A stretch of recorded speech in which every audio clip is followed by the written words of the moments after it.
soy profesora de literatura latinoamericana en el Departamento de Español y Portugués y es un verdadero placer estar aquí y presentar a Ana María Shua. Primero quería agradecer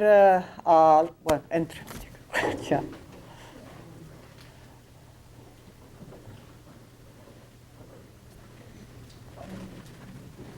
Hay aquí algunos asientos. Yo creo que todas estas sillas pueden ponerlas si es necesario.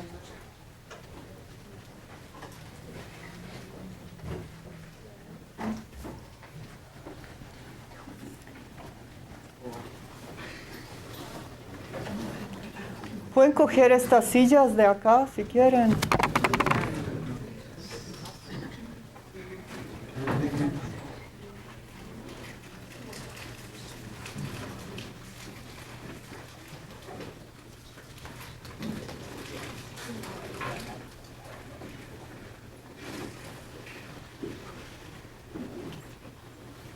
Bueno, bienvenidos.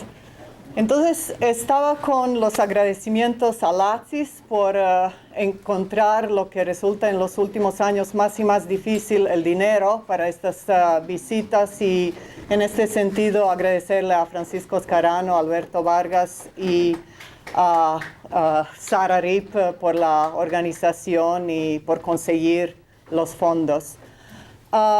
Podría empezar esta introducción enumerando las publicaciones de Ana María Shua. Podría decir que ha trabajado tantos géneros literarios que sería casi imposible definirla y encajarla en un buzón literario, algo que nos encanta hacer a los críticos y académicos. Diría entonces que tiene 142 libros publicados, que escribió poesía, cuentos, novelas, literatura infantil, como por ejemplo la colección de cuentos para viajar por los Andes, que es espléndida. Tiene 5 libros de minificciones, guiones cinematográficos, se dedicó en un momento a teatro, a ensayos humorísticos. Podría destacar que en 1980 ganó con su novela Soy paciente el premio de la editorial Losada, que Los amores de Laurita fue su primera pero no última novela llevada al cine, que El libro de los recuerdos ganó la beca Guggenheim y La muerte como efecto secundario ganó el premio Club de los 13 y premio Ciudad de Buenos Aires en novela. Su último libro es Contra el tiempo y salió en 2013. En él sus historias se mueven entre la realidad y el sueño o la pesadilla, entre lo cotidiano y lo fantástico. Los personajes pasan por situaciones extremas, no carentes de humor, el absurdo y la ironía más cruel. También podría empezar con uno de los comienzos lógicos y cronológicos. Decir que publicó su primer libro de poesía cuando tenía 16 años y contar que lo hizo como un ejercicio semanal con la maestra que se proponía enseñarle declamación. Y al tener la colección completa, ganó el premio de un concurso que le publica 1000 ejemplares del libro. Les podría también decir que luego lleva de una librería a otra todos los ejemplares solo para aprender la primera lección literaria. Los libros de la poesía no se venden y ninguna librería los toma. Así que a los 20 años escribe un libro de cuentos y aprende su segunda, con mayúscula, lección de literatura, resumida en la respuesta de tantos editores, si fuera una novela. La continuación la pueden imaginar. Shua escribe su primera novela con el título tanto irónico como emblemático, Soy paciente. En un momento descubre, y no les prometo seguir el orden cronológico más, que su pasión era la escritura de relatos brevísimos, y así surgen las colecciones Casa de Geishas, Cazadores de Letras, Fenómeno de Circo, entre otros. Podría ahora continuar enumerando libros de ensayos humorísticos, El marido argentino promedio, Risas y emociones de la cocina judía. Podría enumerar ahora más títulos de guiones de películas, antologías, pero serían solo listas y listas de títulos. En vez, les digo que nuestra biblioteca tiene todos estos libros en sus estantes, que además se pueden encontrar en Amazon, y que mejor que todo, tenemos aquí a Ana María Shua en vivo, y quién mejor que ella para hablarnos sobre postdictadura y milenio en la narrativa argentina. Gracias.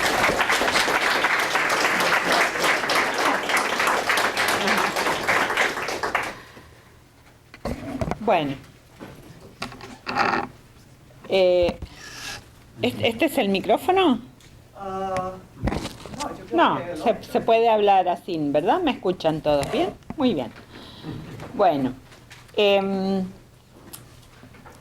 para hablar del tema postdictadura, bueno, primero quiero advertirles que no voy a hablar solamente de narrativa. Mi charla va a ser un poco más amplia. Voy a hablar de todas las manifestaciones culturales de la Argentina, naturalmente con más énfasis en la narrativa, que es mi tema. Y bueno, por otra parte, no puedo hablarles de la postdictadura sin hacer darles alguna breve información sobre el tema de la dictadura argentina 76-83, y sobre todo su proyecto cultural, que fue francamente un proyecto de destrucción. A ver, sí. El 24 de marzo de 1976 asume el gobierno de la Argentina el general Videla. Un golpe militar acababa de derrocar a nuestro último gobierno civil. El general Videla fue elegido presidente de la Argentina por los 3 miembros de la Junta Militar de la que formaba parte. Había comenzado la más terrible, la más sangrienta, la más asesina de las dictaduras militares de la Argentina, y les puedo asegurar que tuvimos más de una. A mí me impresiona siempre la cara de Videla, porque no es la cara de un asesino, ¿verdad? Es la cara de un burócrata, y eso fue en cierto modo una especie de burócrata de la muerte. Miles de personas fueron secuestradas, torturadas, fueron puestas ilegalmente en prisión. Se habla de 30.000 desaparecidos, de 300 bebés apropiados. Los 30.000 desaparecidos es casi una cifra simbólica. En realidad, si uno se atiene a lo que fueron las denuncias ante la Comisión de Desaparición de Personas, las denuncias por desaparecidos llegan aproximadamente a 10.000, que me parece más que suficiente.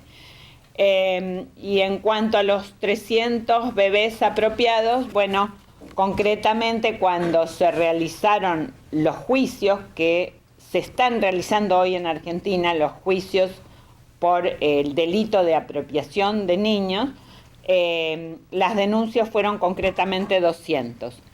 Los 300 bebés apropiados, los bebés muchos de ellos fueron secuestrados con sus padres en el momento en que se secuestraba a sus padres, mataron a los padres y entregaron a los bebés a personal de las Fuerzas Armadas que no podían tener hijos, o a amigos del personal de las Fuerzas Armadas.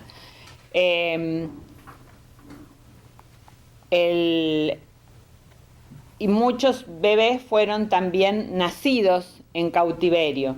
Se asesinó a sus madres y se regaló a los bebés, se regaló a los niños.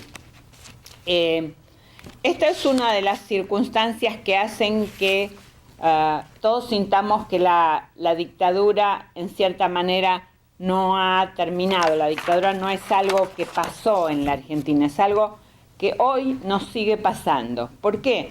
Porque hoy están vigentes, hoy están sucediendo los juicios contra los asesinos y los apropiadores de bebés, juicios que estuvieron durante muchos años suspendidos por los gobiernos civiles, que tal vez no no se atrevían, no era el momento todavía de poder juzgar a los militares por los crímenes cometidos, y recién hoy esos juicios se están llevando a cabo.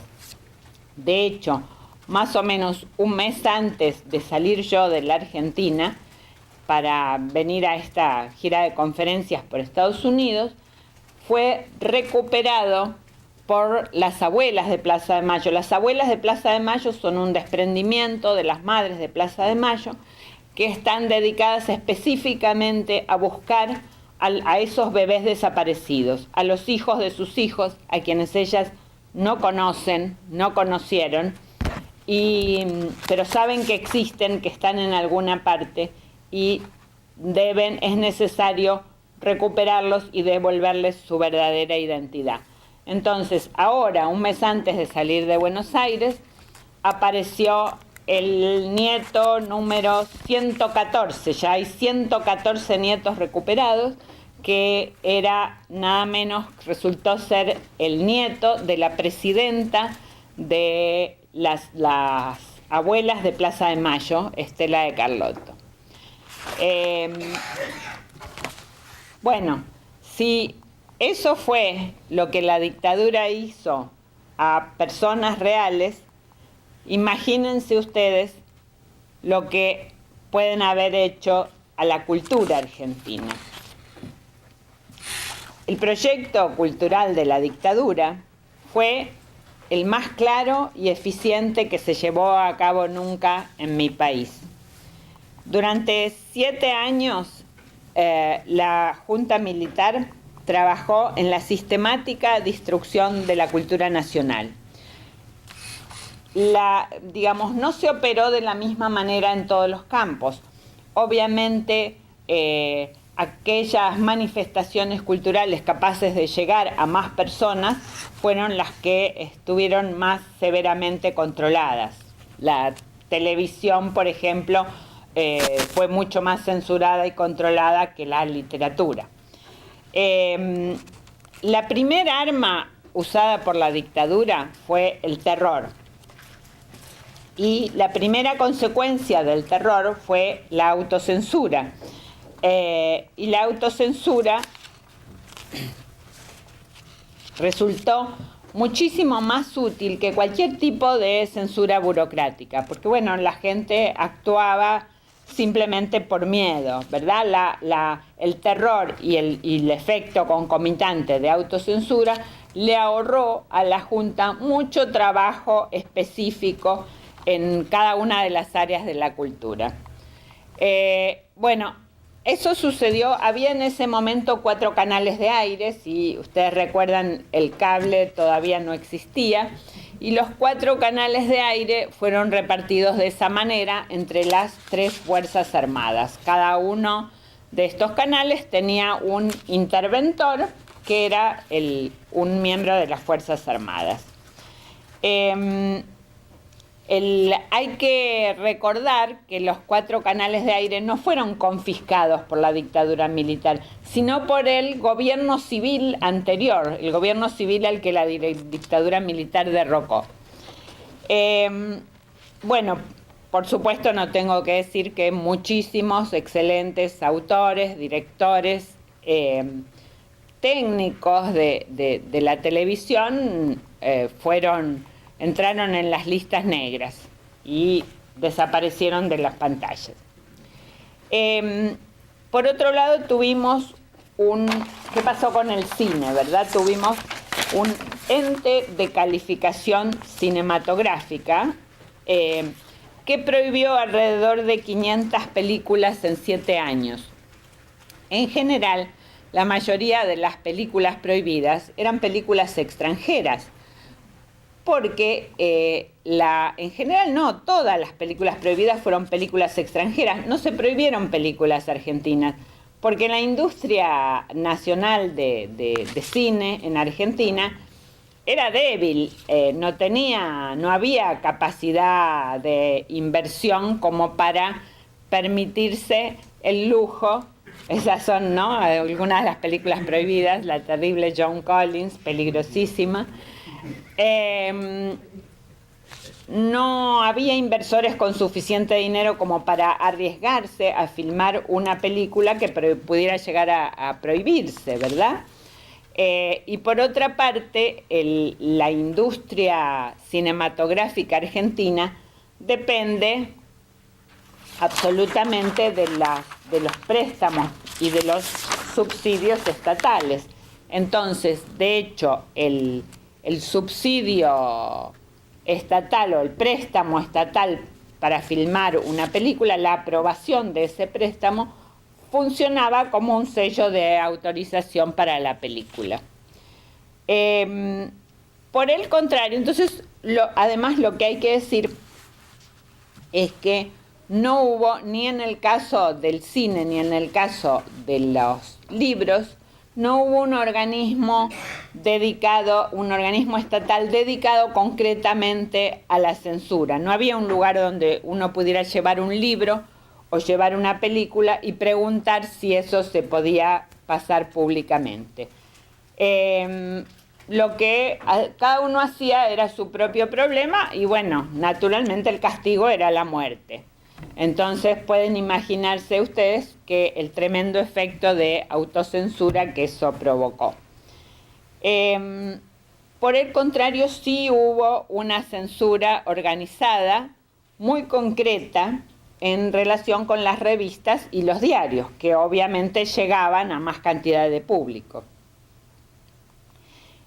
Había una dirección de publicaciones que estaba en nuestra Casa Rosada, la Casa de Gobierno argentina, así como en Estados Unidos está la Casa Blanca, en Argentina tenemos la Casa Rosada.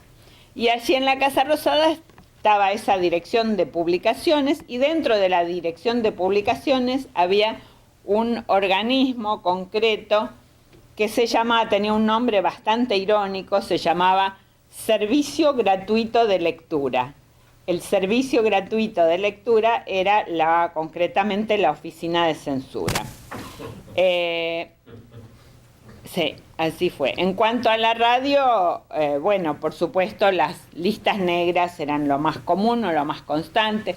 Esta es una de nuestras grandes folcloristas, Mercedes Sosa, que por supuesto fue prohibida. Las prohibiciones afectaron sobre todo a la música nacional, al rock y al folclore. Este es Charly García, uno de nuestros más famosos rockeros.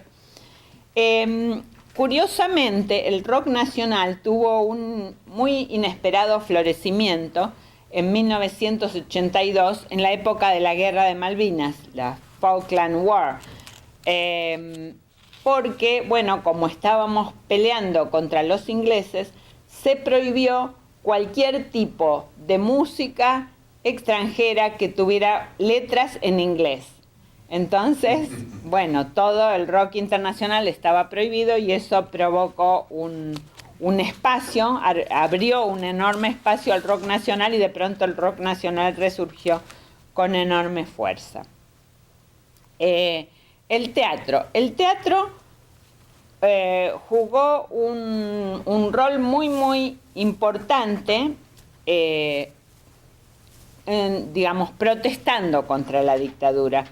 Durante los primeros años de la dictadura, por supuesto, el teatro sufrió exactamente lo mismo que el resto de las industrias culturales. Directores y actores fueron y escritores, dramaturgos fueron amenazados, tuvieron que exiliarse, pero a partir de 1981, 300 personas que eran escritores de teatro, dramaturgos, actores, directores, se reunieron y decidieron llevar adelante un movimiento que se llamó Teatro Abierto, ustedes lo ven, por un teatro popular sin censuras, y que fue prácticamente el primer movimiento de resistencia cultural contra la dictadura. Tuvo una enorme repercusión, se daban las obras en un teatro que se llamaba el Teatro del Picadero, y también se daban muchas obras en la calle, con un éxito de público inimaginable. ¿Qué pasó con los libros, con los libreros, con la industria editorial argentina durante esos años? Bueno, hay que decir que los asesinatos y los secuestros probaron ser realmente muy efectivos en cuanto al control de la industria editorial. Uso la palabra secuestros porque no sabíamos todavía en ese momento que los desaparecidos iban a ser asesinados. Los que estábamos ahí, yo estaba viviendo en esa época en la Argentina, bueno, sabíamos que habían sido secuestrados y llevados de sus casas, pero teníamos la esperanza de que en algún momento iban a aparecer vivos. El terror fue una verdadera mordaza para el arte y para el desarrollo intelectual y ayudó al gobierno a evitar un montón de trabajo mucho más específico. De acuerdo a las estadísticas, el 70% de las víctimas tenían menos de 35 años. Hubo muchos escritores concretamente desaparecidos o asesinados,